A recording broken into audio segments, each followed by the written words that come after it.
Do I need to record this? I record at least from here on out. But yeah, so this is there's the homepage for Explorer's Conquest. I still have to do some artwork for the buttons. I want to see if I could make some kind of like stone, a kind of stone tablet type looking background for the buttons, so I could do over all the vanilla Minecraft buttons.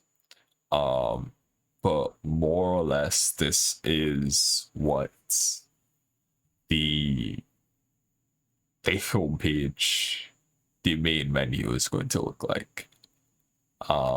Actually really like it. I like the pixelated look. I think it fits Minecraft. I think it's pretty simple. Kind of conveys what I want. And took me a little while to learn how to use fancy menu. But, you know, one more skill under the belt. And one step closer to completing the project. But anyway, all of these I can delete. I was testing out different world generation mods earlier. Think I probably will start work on. I'll probably do work on the skill tree right now, so I don't need to create a new will for that.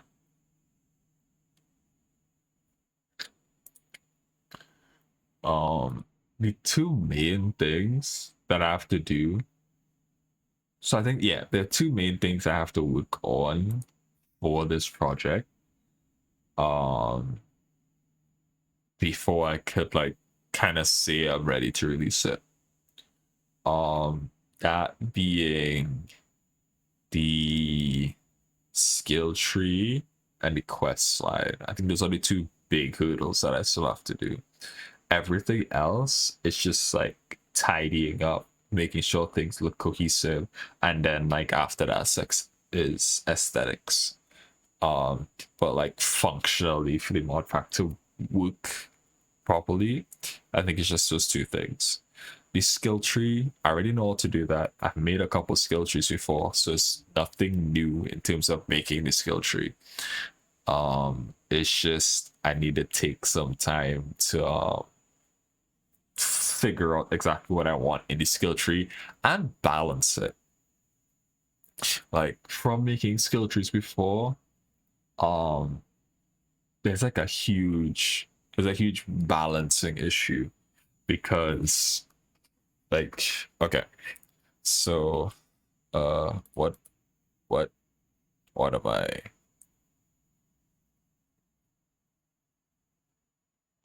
All this could go up here. Oh yeah, this is a weird bug. Oh, it's gone already. But yeah, that's a weird bug. Like in the first load into a world, like well, sorry, every time you load into a world and if you have like epic fight mode default, it will like load the epic fight model and your regular model like right next to each other. I don't know why. But yeah, because why does that? Okay. But because there's a lot of different ways and a lot of different things to do to level up like the character. The main things I would say like of course so you have well, I shouldn't even say three. So like you have your skill tree. This is the default skill tree. This is not the skill tree that I'm going to be using. I have a much smaller skill tree, but more sectioned off. So this is what we find our skill tree is going to look like. I have to fill in a lot of the points still. The only section I have done so far is a blacksmith section. Here, I haven't chosen a button for here yet. This is the yeah. I guess the button didn't save. So the blacksmith section is finished. So like, just like a quick explanation of it. So you have uh 4 jobs and then 4 classes. You start off by picking a job, and then you would then once you progress through enough of the job, you don't even have to progress through a lot of the job, but like you start off in a job, then you make your way to the center, and then you move across, and then eventually you end picking up a class. And you can pick up skills from along the way. The entire tree is connected, so there is no real limit to how you could build it. Initially, I was gonna kind of lock the players into choosing uh one class, one job and one class. So that once you like went into a class, once you chose one, you'd kind of just be locked out of all the classes. Once you chose a job, you'd be locked out of all the other jobs. And I kind of decided against it because kind of takes away a lot of the freedom and stuff that you would see in Minecraft. Minecraft's a sandbox game at its core, and I feel like taking away that aspect of like being able to mix and match and really just create something that's completely unique takes away from that. It means that there's gonna be a lot of game breaking stuff even after the release of this, which I'm somehow going to have to combat. How I'm going to do that, I don't know yet. I genuinely don't know. So I'll just have to see how that part works out. But yeah, so the skill tree is one of the ways in which the player will be able to like level up. Then of course, well, of course you have enchants. If I could spell enchant, I redid the enchantment table. Well, originally in passive skill tree, there's an enchanter class. The enchanter class has been completely removed. The enchanter class has been completely removed, and the miner class has been completely removed. The blacksmith class, the chef class, the alchemist class have stayed. They'll be staying, and they stay more or less staying. The hunter class. What did it? I completely forgot what I did. Yeah. The hunter class has been. Oh, wait, no, the hunter class. Sorry. I don't know what I'm saying. The blacksmith class, the cook class, the alchemist class have stayed as is and carried across to my tree. The hunter class and the enchanter class have been removed. Well, the hunter class has kind of been completely removed. Because the hunter class in this has been moved into the marksman class of my skill tree. So it's no longer jobs. So these have been turned into jobs. This one has been remained a class. The enchanter and the miner have kind of combined into the artificer class. So because Apotheosis gems can't be mined, a lot of the miner class just became obsolete. And because of the way that I changed the enchantment system, a lot of the enchanter classes become obsolete. But the other half of the miner class was its ability to enhance gems, and there's still the part of the enchanter class that benefits from having enchantments. So I decided to keep those. I decided to keep those two, and because they're both kind of magic related, I combined them into the artificer class, which basically is imbuing the equipment with magical properties, as I put in the description here. So that's what that class is going to end up being. The artificer class. Artificer job. I am going to confuse you with job and class, and I apologize. I should probably edit these so that people get a little bit more clarification in the difference between jobs and classes. Functionally, they don't really have too much of a difference, but just to make it so that, you know, they're categorized, and you kind of understand that there is a difference, because there is, actually shouldn't say functionally there isn't a difference. Functionally, from the coding side of things, there's a difference, but functionality in playstyle, they do have a difference. The jobs are, well, the way how the jobs work, the jobs are catered towards I guess how real world jobs are. Most jobs, you are performing a service, and that service benefits other people. That's the whole idea behind these jobs. These jobs are able to mainly craft items, materials, or enhance certain aspects of the game that they are then able to give away to other players, or that the buff is not inherently in themselves, but in the thing that they create. The classes are where you have buffs that are inherent and specific to you.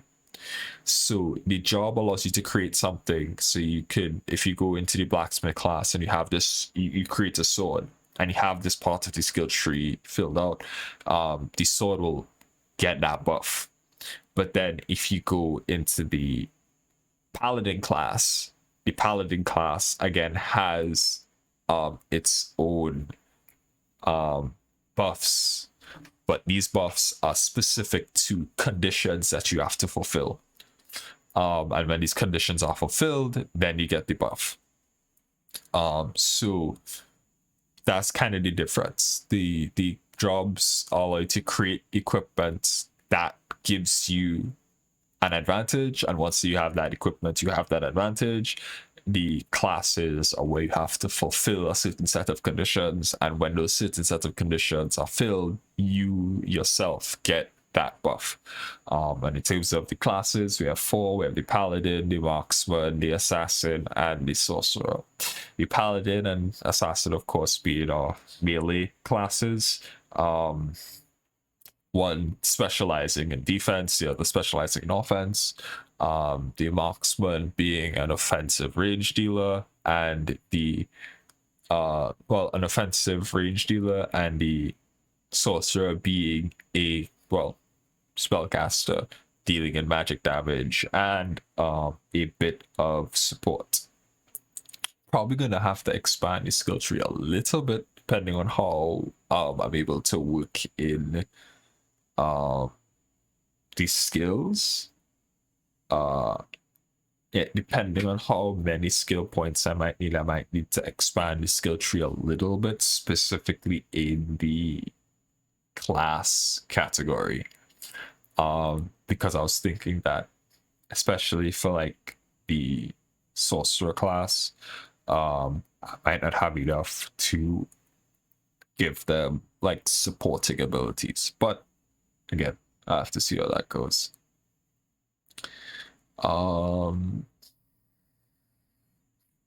Right. So to change this to the enchantment system, well, there's a couple changes just so that I don't get smacked around while I'm trying to explain this. I mean, I guess I should just explain progression as a whole. Yeah, I could just do like a general overview of progression as a whole for the mod pack. Yeah. Oh, robot. So progression in this mod pack is a little different to vanilla Minecraft. Can I just not have free? That would be beautiful. Thank you. Uh, Progression in the mod pack, tackling just a little bit differently. And we have an ad break.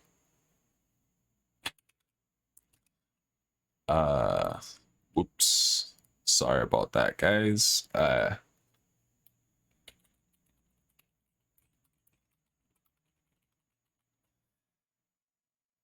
Just making sure that everyone can hear this.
Okay, we're back.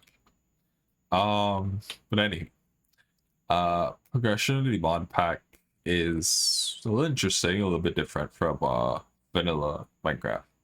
Um, First and foremost, it's an adventure mod pack, but I don't have a mini map mod in it. Particularly don't like mini map mods. Almost every single mini map mod gives away too much information. Save one. That one being Anti-Atlas. I think Anti-Atlas is the only thing that I would consider adding. And I still have yet to add it in. May change in the future. But for navigation, I have a little compass at the top. That's advanced compass. One of the things that I will do is that you don't have, like, we have F3, right? You don't have any chords in the F3 menu. You have no sense of navigation. You can't even tell which direction you are looking at. That's been deliberately removed from the mod pack. Of course, there's still some generic information telling you like your dimension and biome. Region file is just there, so if anything breaks, I can fix that. That will probably be removed later. Not sure. And then like entities and stuff. I think entities, even that I'll remove because that gives you like clues as to what is around you. And not too sure if I want to keep that in. Again, so that stuff will just be contemplated. But you don't have any information as to where you are when you start. If I get rid of this compass, I have no information. I don't know where I am. I have no issue. Like I have no idea of again. Really, basically, you don't. There is a way to figure out where you are until you get a compass. Because that is the only way to see your chords and have a reliable way of telling which direction you are. Of course, again, you can Minecraft works the same way as real life. You look at the sun, you look at the moon, rises to the east, sets to the west. By that logic, you could figure out where you are, or like general directions, but you won't be able to figure out exactly where you are. That becomes a real problem because of a couple other mechanics that are in the mod pack. Firstly, is spawn point, and specifically not just spawn point, but what happens when you die. So, oh, I just lost my body. I forgot to put keep inventory. Oh well. It's a test world. So I died and I am now here. Wherever here is. There's a coniferous forest. Don't know, have any clue it is. So say I go out adventuring, yada yada yada, and I die again. Well, that was anticlimactic. I die again. I hit respawn. I'll let the wheel load in. I'm in somewhere completely different. And just so that I could show you this, I'll grab a compass. Let's see. Most recent death point. I don't even know which one it is. Oh, well, actually doesn't matter which one's the most recent death point, because I did both of them on stream. But as you can see, top of my minimap, one of my death points is 3,000 blocks away, the other one is 1,800 blocks away. The spawn radius has been like increased from like vanilla, which is like up to 60 blocks, and I increased it to about 2,000. So he will never spawn in the same place in your world. Every time you die, you're spawning somewhere completely different, completely random. I'm debating raising that to be even further, but of course that'll cause some other issues in terms of rendering. So I could increase the spawn radius to 5,000. Spawn radius 5,000. That's 500. But yeah. So, well, and then so you randomly teleport every time you die, and I mean that's it's annoying, but it would be a big issue because normally you'd have a bed. Take your bed, plop it down, right click. I mean it's nighttime, so you sleep. You wake up, but you'll realize in chat it says an ancient force seems to have once protected this seemingly mundane object. However, that force now lays dormant. Basically, however, what this message means, you cannot set your spawn at this block, meaning a bed. Instead, you have to explore your world and find respawn obelisks. So yeah, beds no longer set your spawn. So they allow you to sleep and pass the night, but they no longer allow you to pass set your spawn. So how again that plays into the whole random teleporting thing. So if you die away from your house, you are not going to be able to get back to your house in any timely manner. It's going to be a big pain because, as you can see, I died thousands of blocks away, and having to travel thousands of blocks away without, without having anything is really a pain. So, spell. What you need to find is one of these respawn obelisks. Oh, and this has some core because it's not naturally spawning. Right. So you'll find these out in the wild. They have a little structure built around them so that you notice that these are respawn obelisks. They do exactly what you think they do. They allow you to reset. They allow you to set your spawn point, just as you would with a bed. Couple differences though. One, there's 3 different types of respawn obelisks. And I just demonstrated why there's 3 different types.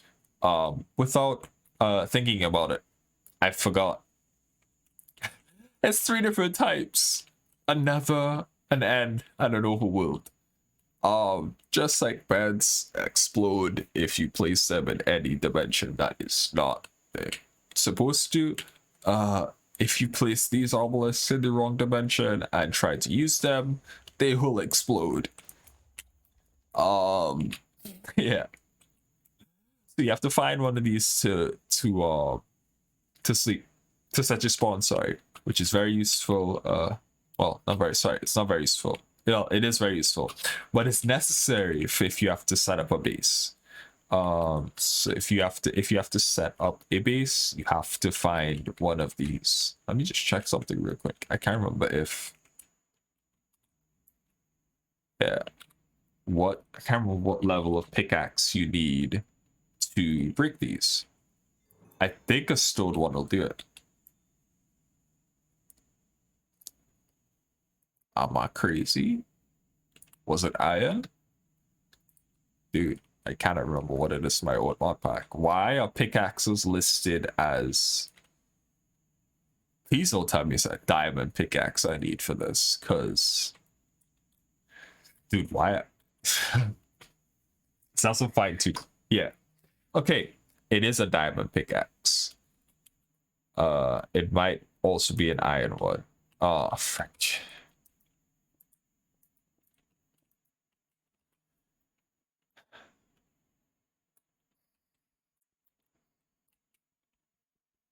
Oh no, iron pickaxe works.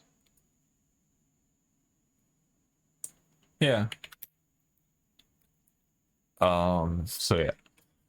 So you have to go collecting a pickaxe, and you also have to activate it. If you break it, you have to create an ancient core, which needs quite a few materials to craft.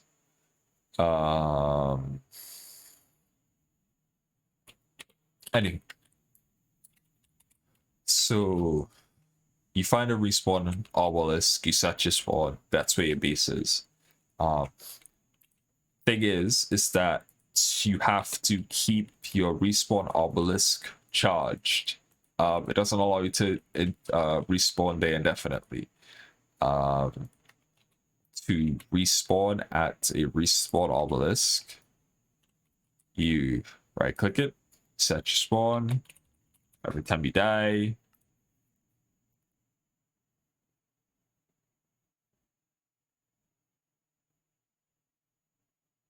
whoops. I think it's because I have the 5,000. Yeah.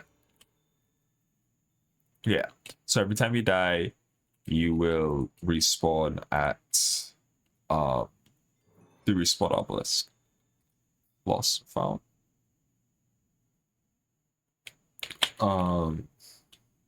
Just so that I could test this properly without it lagging.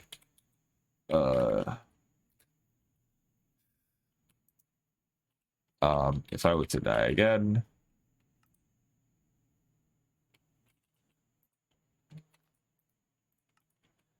and die again, I think it's 3. Is it not 3? Oh, yeah. So as you see, it kind of it's like losing its color every time I die and respawn at it. And now it's dormant. It has no charge. So you're going to have to recharge it in order to continue to use it. The default material is ender pearls. That allows you to keep it charged. So you have to hunt down Enderman in order to use it. Not the best system, I will admit myself, and that is one of the things that I have to change and work on. In order to get, before I can get the pack up and working, I'm going to be having a custom item that will be craftable, will be easily won't be super easy or super cheap, but it would allow you to respawn. But it would be like a renewable way to keep these charged. Though, if closer to the end game, you will be able to just place a beacon underneath one of these, and it will remain charged. It'll remain charged. Well, on the topic of base building, probably would have gotten a little glimpse of it before, but if I try to place a block down in the world, it quickly starts being broken.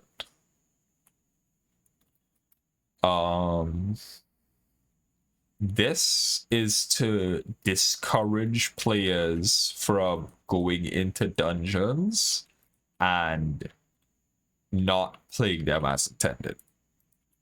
So you'd have a dungeon. Whoops, 1 second. Yeah. Whoop. I didn't mean to set that.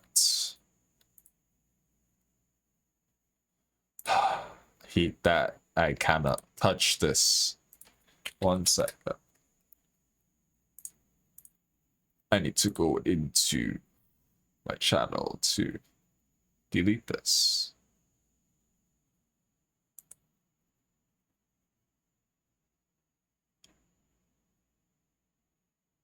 Dude, I can't delete my old messages, but I can delete everyone else's. Whatever. It stays there.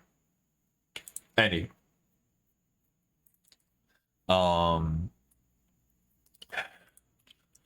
So in order to build a base, you have to craft one of these totems. They're different tiers of totems. The first tier is a minor totem.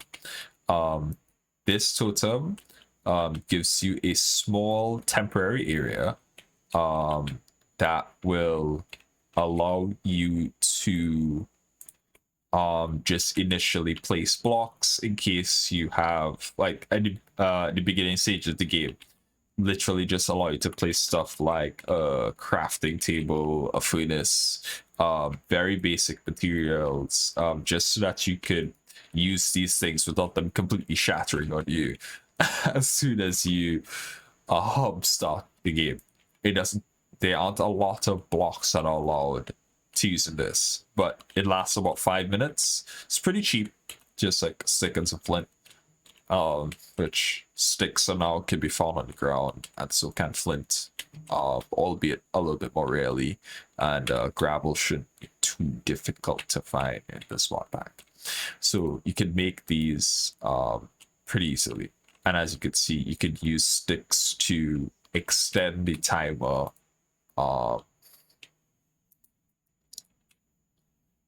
You could use your stick to extend the timer on these.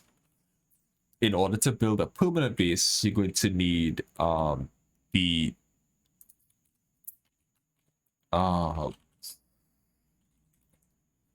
one of these staves. So you have copper, iron, gold, diamond, and netherite. So you take one of these, and you need so you take one of these and you make one of these and you try to place it down. You're missing the required item / block in inventory. It's gonna be a copper block. Take one of these. Once you have one of these in your inventory, you can plop down I didn't mean to place you there. I need another copper block. Right. You can place down a totem area, and this is where your permanent base to be. Advised, of course, is that you place one of these down near a respawn obelisk, so that you could have a place to respawn readily.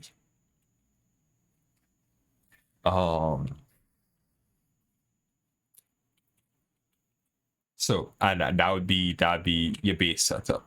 If you hold the staff in your hand, one of these staves in your hand, you'll see like these particles around it. That is the like outline of where you could build.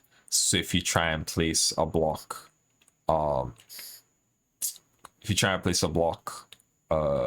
outside, it'll start sticking. Oh, I'm a creative, that's why. Whoops. If you try to place something outside, it'll immediately start to decay. And of course you have to, but if you try to replace something inside, stays put. And these also have the added benefit of restricting mob spawns, making your base area a lot safer, which you need. You would need, but you would quickly see that there's a lot of stuff in here that will try to immediately end your existence. But it is noted that you have a limited number of these. So if I try to place another one, you have reached the limit for major totems. So by default, you're only allowed to have one base.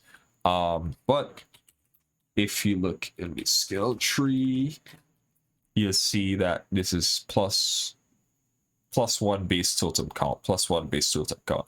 There are like these skill points that will allow you to raise the base, like the number of totems you can carry. Alternatively, I will all wrong, but whoops, I accidentally put on my shaders. But alternatively, it will. I need to have new settings.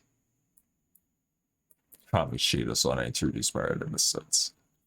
Alternatively, you will be able to complete quests in order to like gain more totem slots. Sorry, I'm just trying to.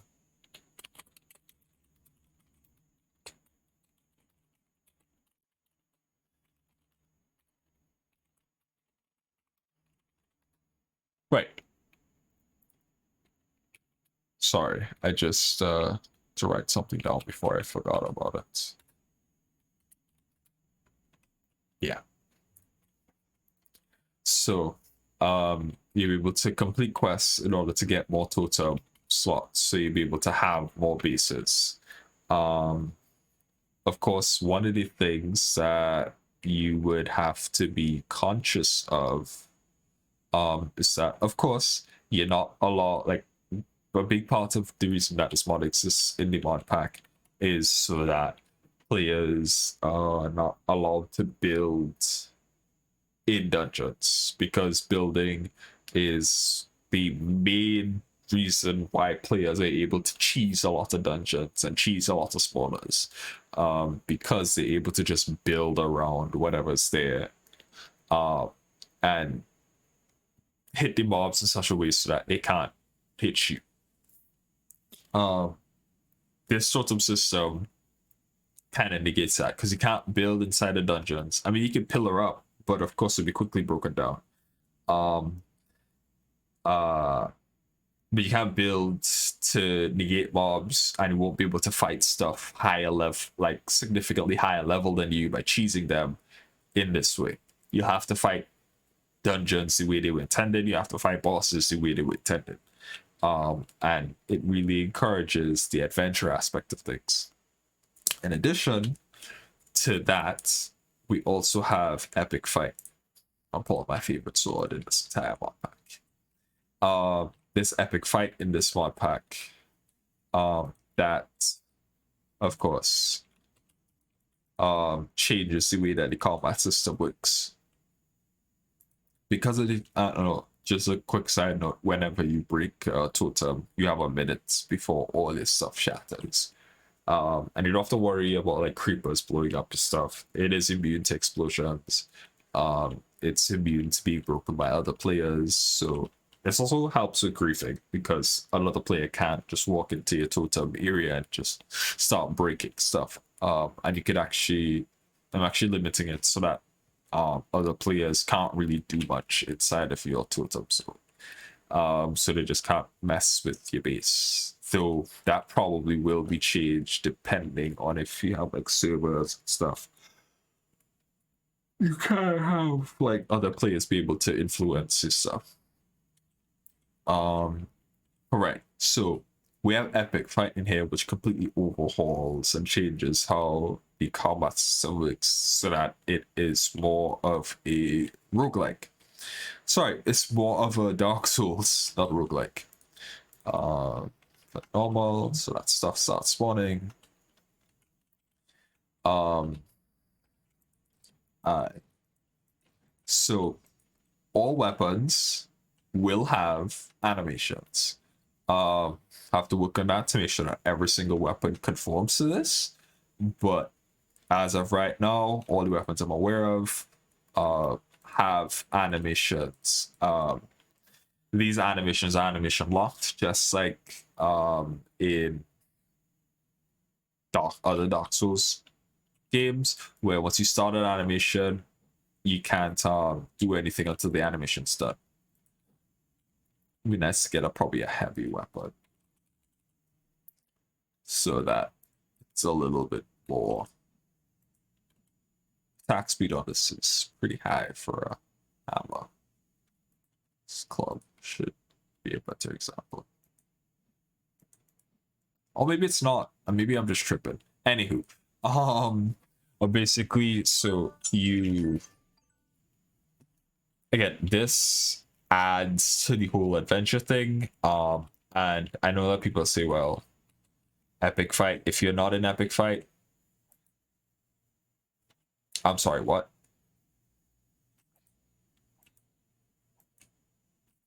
Hold up.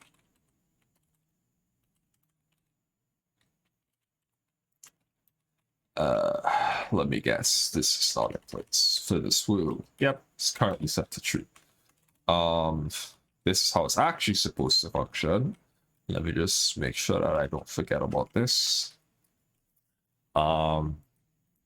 Anytime you try to do vanilla attacks, nothing takes damage, and you have to be in epic fight to in order to damage anything that is around you. So it makes it so that, well, that's for melee combat.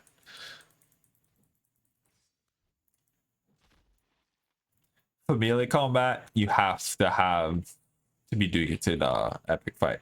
For range combat, because there are quite a few range options, we have a host of different bows. That of course do different types of damage. They have different types of buffs and different abilities that a lot of them have. So the ranged weapons do not conform to the epic fight rule, just because they're a little different.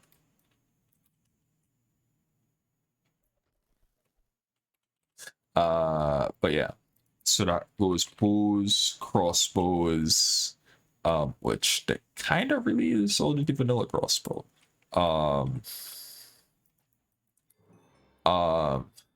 Really is only the vanilla crossbow. And then there's guns. There are so many guns.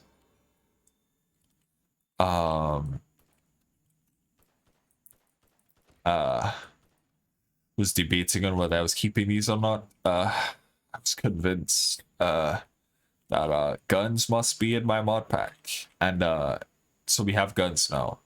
Guns mod is scorched guns.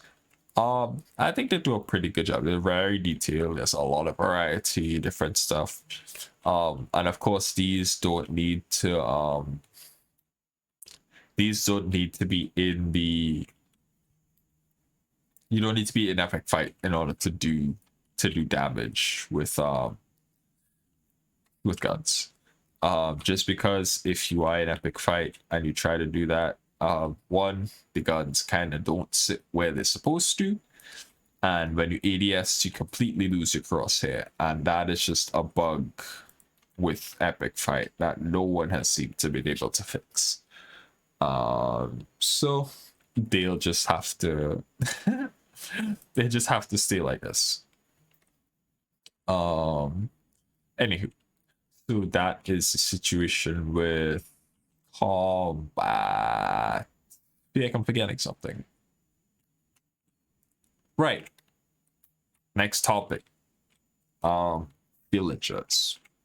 Villages have been completely removed from the mod pack. And any structure that would have had villages, most of the typical ones have been removed. So all villages have been removed. Pillagers are still in the game, and I know them a huge thing of them is raid farms and stuff like that. Of course, those won't work because you have no way to trigger the raid. Contemplating whether I should add in some way to do like to trigger raids manually. And I may still add in something like that. But for now, raids are just kind of completely cut out of the entire mod pack. Yeah, that's a little visual bug that I have to work on. Chests opening and closing kind of weirdly. Don't know why that happens. Yeah, there are a couple bugs that have to be worked on, but and by the way, it's not even just like it's just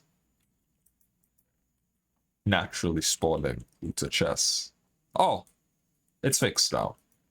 Okay, it just need to be taught how to behave, I guess. Oh well.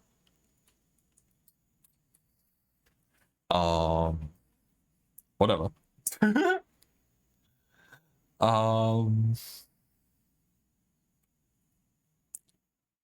Okay. So that's, dude, what was I talking about again? Combat. Villages. Yeah, villages have been removed just because villages kind of allow you to skip so much of like the intended gameplay loop because you get a lot of your gear from villages. And I don't like that mechanic, so I removed it. Plain and simple.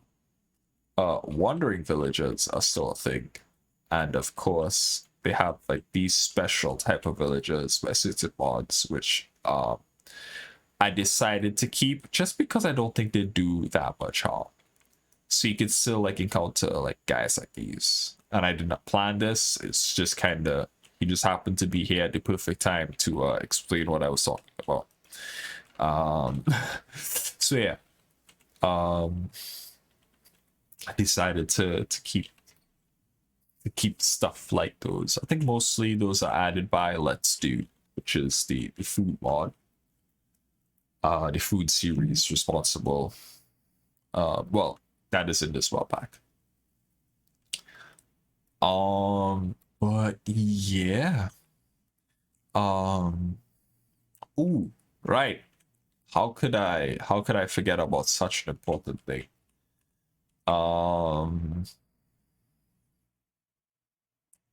Survival, I guess I should categorize it. When survival mode, as you can see, there's a couple things added to the UI that aren't in vanilla Minecraft. Of course, what you could clearly see is like hydration, water, thirst, ensuring that you keep that up. Because you do have to manage your thirst, as well as temperature.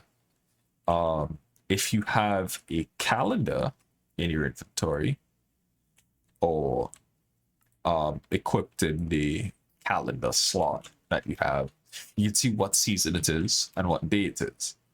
And the season combined with the biome will dictate the temperature. Of course, well, that's a couple of the factors that dictate the temperature. So you have to worry about surviving the temperature. Of course, there's a lot of different things. And this is all added by Legendary Survival. Survival might be better. Yeah. So they have a bunch of tools and stuff, boilers, heaters, ice boxes, different threads that you can add to your armor, different types of armors, different drinks and stuff that will allow you to survive your temperature, survive to change your temperature. So that's one thing you have to worry about, as well as when you take damage, you take damage to individual body parts. So I took 4 damage, and I took damage to my feet. And if you look next to my hotbar, you see a little Minecraft outline. You could see, depending on what your hotkey is, defaults H. You could see how each of your body parts are doing. If you damage a certain body part enough, you will. If you damage a certain body part enough, you'll get a certain debuff. You can naturally heal. So like if I eat these convenient carrots that are here and have water on me, let's get purified water just so that, and I drink some water, and I make sure that natural regeneration is on. One other thing that I have to make sure.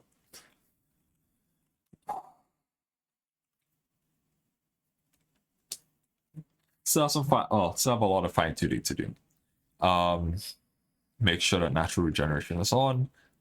You'll heal, but your limbs won't heal. In order to heal your limbs, you have to do, well, of course, if you die, you come back with your stuff. But you also have different tools that allow you to heal. So you have bandages, plasters. So if I grab a plaster, I hold the right click, able to heal one body part. Bandage. No, the bandage allows you to heal up to 3. And you have like different tools. You can go through the mod and see what everything does. But you have different things to help you survive in making survival a little bit easier, because survival isn't easy. You have a little thermometer as well that'll allow you to read the exact temperature that it is, and you know if an area is too cold, too hot, yada yada yada, all that. There have been a couple removed items off the top of my head. One of the items I did remove is elytra. And elytra have been replaced by gliders. So you could make different levels of gliders. Starting off with a basic glider, going all the way up to another right glider.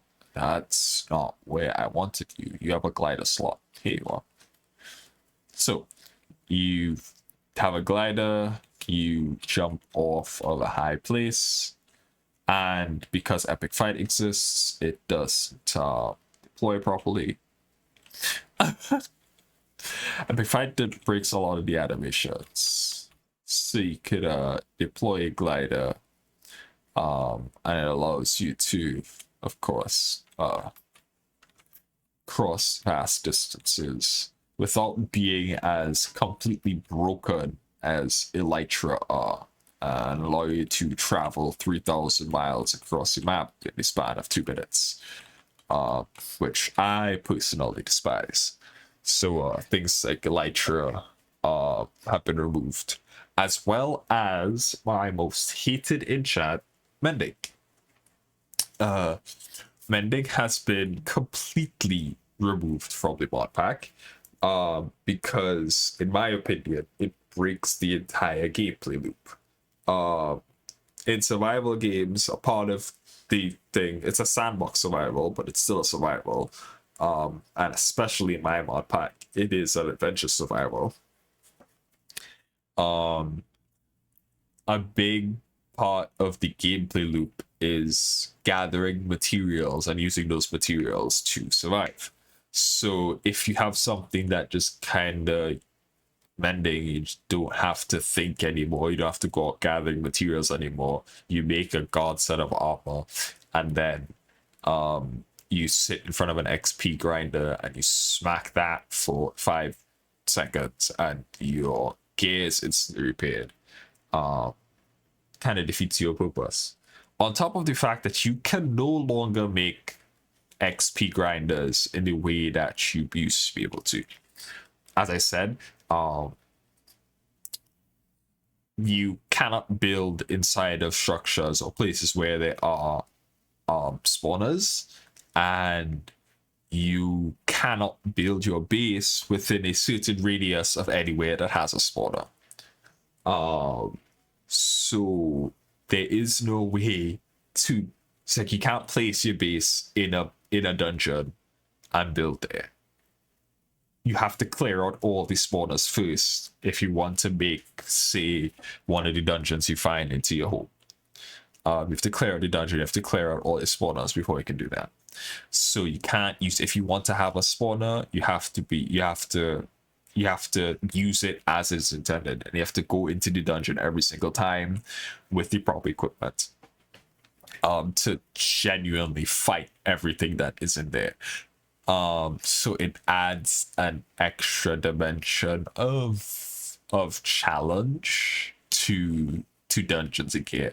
But going back to mending has been completely removed. So the gear that you use and the gear that you pick to be like your everyday gear can't just be god armor, it can't just be god gear. But you have to pick and choose armor that is, one, of course, really good and will do the job of protecting you against whatever is out there and everything that you fight. But also you have to pick gear that you can maintain. So if you have only 24 diamonds, and you make a full set of diamond gear, you can't enchant with mending to keep using it. But you have to make sure that you have an extra set of diamonds so that you can keep armor repaired. And I have balanced it out. So one, you don't have to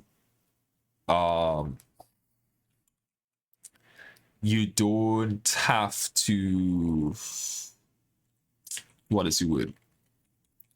The XP cost that is associated with repairing gear for repairing gear like at an anvil has been reduced. So you don't have to worry about like having to spend 3,000 levels to repair your diamond gear late game that you keep, because you keep having to use it.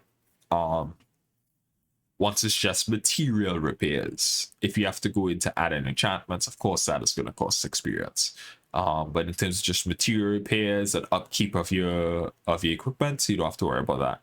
In addition, if you come back to the skill tree, specifically like the blacksmith class, and as well as the artificer class, they are going to have like ways to improve durability, so that equipment that is crafted lasts longer, or that equipment that you find that has durability buffs to it will be more valuable.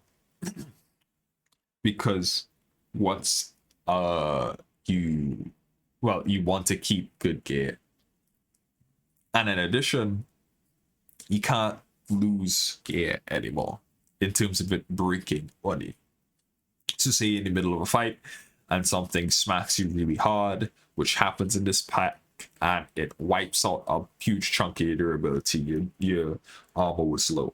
You won't end up losing your armor anymore.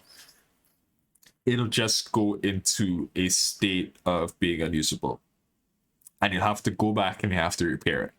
So you don't have to lose any equipment anymore by it accidentally breaking on you, or if you have something sentimental or something that like was really good and you just don't have the means by which to repair it at that current point in time, you don't have to worry about permanently losing a piece of equipment that you worked really hard on, that you spent a lot of time on, which I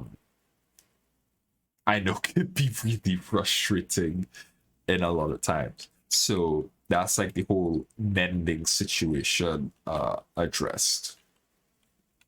Because I personally feel like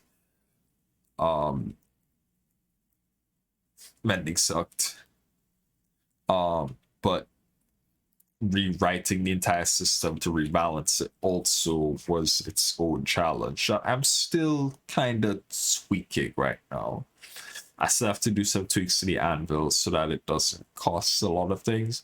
And then, oh, there are some special items that will allow you to repair. Sorry, that will allow you to repair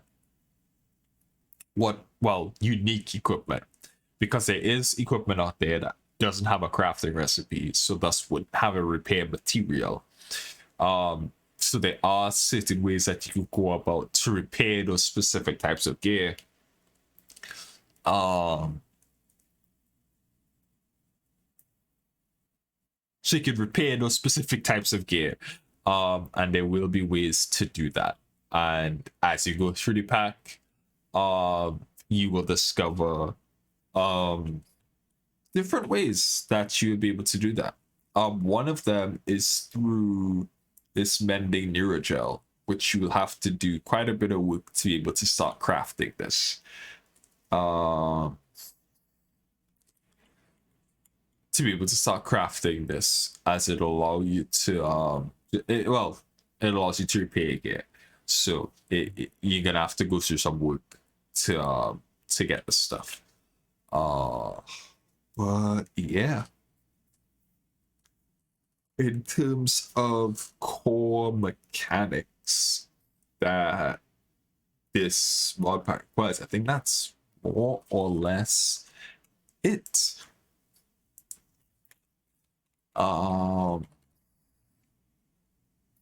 Yeah, I think that's kind of just all the core mechanics that you need to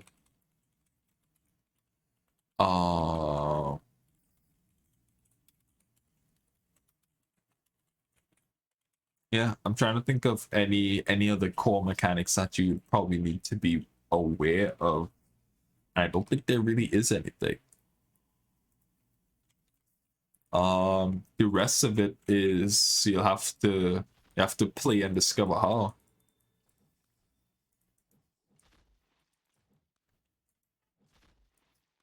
But there's still a lot of work that I have to do on this mod pack to get it up to standard. So that it's in a state that I would feel comfortable with releasing it in.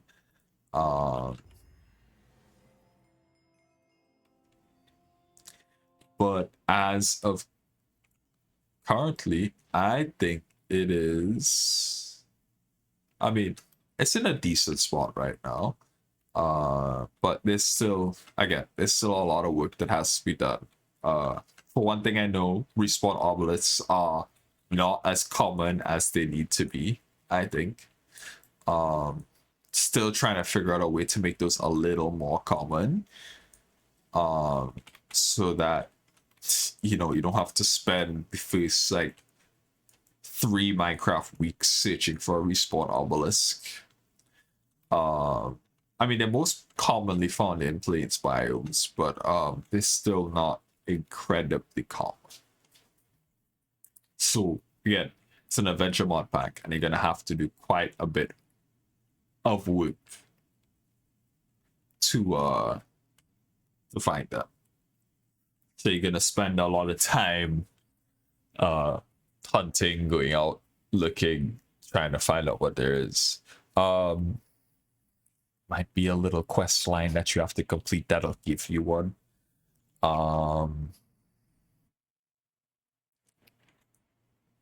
just to make that process a little easier. Um,